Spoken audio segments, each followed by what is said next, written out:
The Saga of Ragnar Loðrok, Chapter 8. They set a course for that place, and when they came to that land they prepared to disembark. And they thought it necessary that some of the troops keep guard over the ships. And Rongvald, their brother, was so young that they thought him to be unready for such great peril as there likely would be. And they had him guard the ships with some of the troops. And after they went from the ships, Ivar said that the garrison had 2 cattle, which were young geldings, and men turned and fled before them, as they could not stand their bellowing and their troll-like form. Then Ivar said, "Bear yourselves as best you can, although you feel some fear, because nothing will harm you."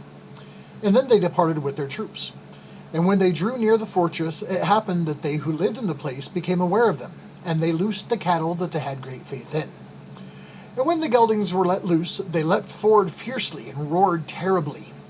Then Ivar saw them from where he was borne upon a shield, and he told his men to bring his bow, and it was done.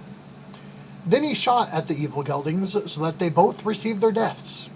And then the battle that the men had most feared was ended. Then Rongvald began to speak back at the ships, and he said to the troops that those men were fortunate who should have such entertainment as his brothers had. And there is no other reason that I should remain behind except they wish to have all the glory. But now we shall all go ashore. And then they did so.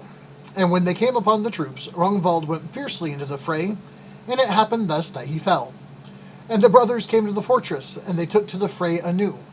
And it happened then that the men of the fortress took to flight, and the brothers pursued the fleeing host. And then we returned afterwards to the fortress. Born spoke this verse: "We fell with a cry upon Grinafith, our swords biting fiercer than theirs, I may truly say. Each who wished to could become a killer of men out before Hvidvar. Let young men spare not their swords."